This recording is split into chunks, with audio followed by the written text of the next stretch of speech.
Boa noite, professor. Boa noite a todos. Eu me chamo Luciana e hoje eu e meu grupo vamos falar um pouco sobre as metodologias Scrum e Kanban.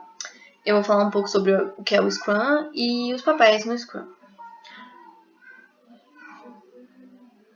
Bom, o Scrum nada mais é que um framework, que é o framework é um conjunto de estrutura pré-definidas com ferramentas que ajudam a agilizar o processo de gerenciamento e desenvolvimento de produtos complexos. Essas ferramentas ajudam times a trabalhar de forma colaborativa, entregando o valor de forma rápida, frequente e com adaptações constantes. O Scrum se baseia em 3 pilares: a transparência, a inspeção e a adaptação contínua. Não há inspeção sem transparência e não há adaptação contínua sem inspeção. Então, esses são os 3 pilares que todos devem respeitar no Scrum. Agora eu vou falar um pouco sobre os papéis do Scrum. No Scrum a gente tem o Product Owner, que nada mais é que o dono do projeto. Ele é responsável por maximizar o valor do produto, gerencia o Product Backlog, que é o produto que vai ser entregue. Ele define as prioridades e garante que o time entenda claramente o que tem que ser desenvolvido, além de ser a ponte entre os stakeholders e o time de desenvolvimento. O Scrum Master, ele ajuda a facilitar o processo. Ele ajuda o time a entender, a aplicar e entender o Scrum corretamente. Ele remove impedimentos e também protege o time de distrações externas.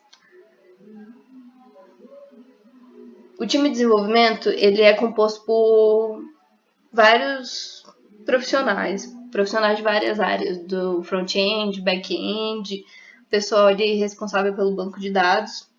E eles trabalham junto para entregar esses incrementos que no fim vão ser o nosso produto final. O time ele deve ser autogerenciável e responsável por organizar e realizar o trabalho durante as sprints. Bom, essa foi a minha parte e agora meu amigo Fernando vai falar um pouco sobre os artefatos do Scrum. Bom, professor, eu vou falar um pouco do Product Backlog e o que ele é, né? Ele é como se fosse uma lista, tá? De requisitos que serão desenvolvidos e ele é uma lista que sempre está em evolução, constante evolução, né? Ele serve para guiar os desenvolvedores, o que precisa melhorar, qual implementação tem que ser feita, se estão no caminho certo, tá?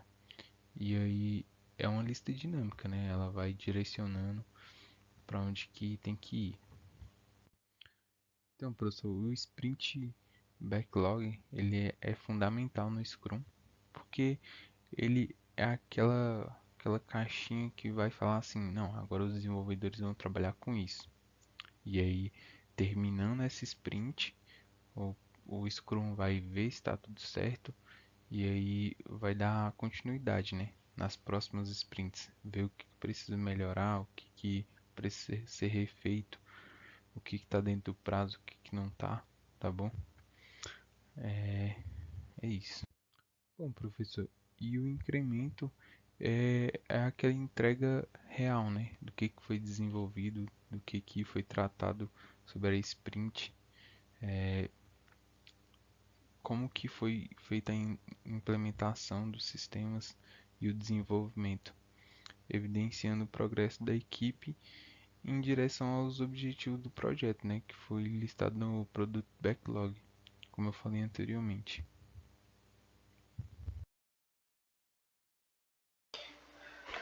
Bom, eu vou falar sobre os Sprints Plane, né? São alguns dos eventos do Scrum e vou começar pelo Sprint Plane.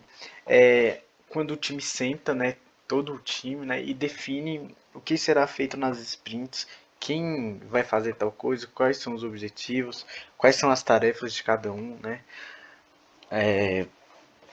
Aí passando disso, eu vou explicar um pouco. A sprint, sprint é nada mais do que um ciclo, né, que tem uma duração fixa. É, Na sprint plane planeja quanto tempo vai durar um sprint. Geralmente dura de 2 a 4 semanas, porém podendo variar dependendo das tarefas e funcionalidades que o projeto determina, precisa, né? E é isso. Daily Scrum é uma reunião que acontece todos os dias, diariamente. Tem, em teoria, ser de até 15 minutos, mas nem sempre acontece, às vezes dura mais. Ela tem como objetivo sentar, falar o que foi feito no outro dia, o que vai ser feito nesse dia, né, também, o que não deu certo no outro dia, o que vai ser melhorado no dia de hoje, o que ficou para ser feito, né, e por aí vai. A Sprint Review, ela acontece sempre ao final da sprint, quando acaba, vamos supor, já teoricamente já é para estar tudo pronto, tudo bonito, o time vai sentar com os stakeholders, todo mundo, inclusive cliente, vai apresentar o projeto e falar, ó, foi feito isso, isso e isso, de tal forma, e como saiu, se deu certo, não deu certo, que aconteceu de bom, o que aconteceu de ruim, tá bom?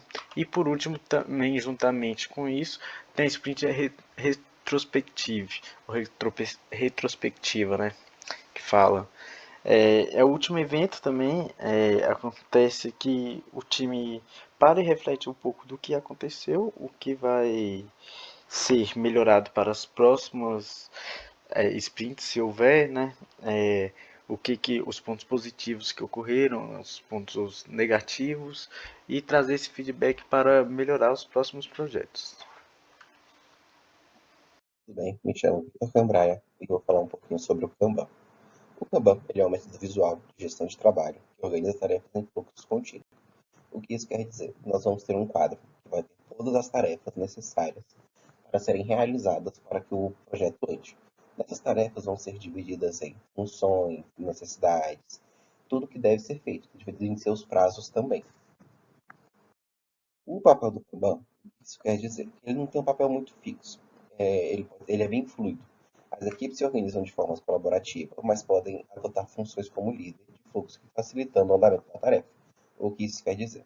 Nós vamos pegar toda a nossa equipe, dividir ela em equipes menores, onde cada equipe menor vai ter o seu líder, e logo em seguida do seu líder, cada equipe vai ter os seus membros. O que isso quer dizer?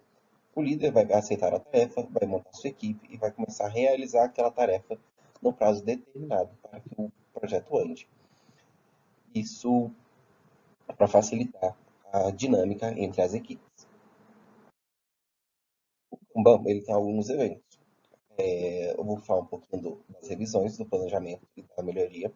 O que cada evento desse quer dizer? A revisão ela avalia periodicamente o fluxo de trabalho, onde a equipe vai parar, a equipe maior vai parar, vai ver como está o andamento do projeto, vai analisar os prazos, os tempos, como é que está sendo realizado, se vai ter que ser reavaliado algum tempo de processo, para que possa continuar no fluxo tudo certinho. O planejamento de interação planeja pequenas melhorias no processo. Nessa mesma reunião, a equipe vai se juntar e vão avaliar se tem algum jeito deles melhorarem o processo atual, vendo o que pode ser feito e o que pode ser melhorado.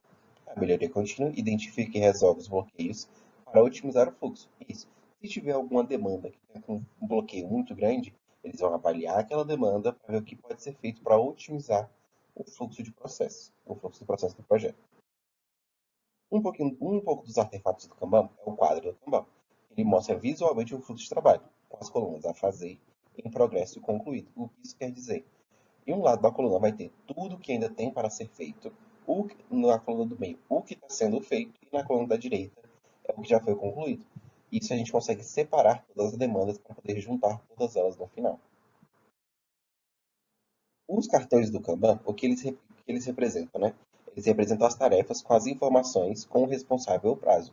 É um post-it com o que está sendo feito, o nome do líder e quem é a equipe.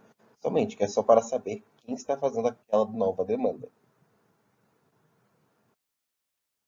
Outro artefato do Kanban é o limite de trabalho em progresso, que é o WIP em inglês.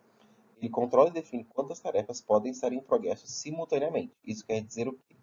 Qual é o máximo de tarefas que eu consigo colocar na lista do fazendo, do em andamento, para que não haja problemas para outras equipes. Então, a gente consegue limitar isso para que não se inicie muitos processos ao mesmo tempo e não finalize eles. foi um pouquinho do nosso trabalho sobre o Scrum e Kanban. O nosso grupo é o Fernando Rocha, Luciana Souza, Miquel Ramos e eu, Vitor Gambraia. Muito obrigado.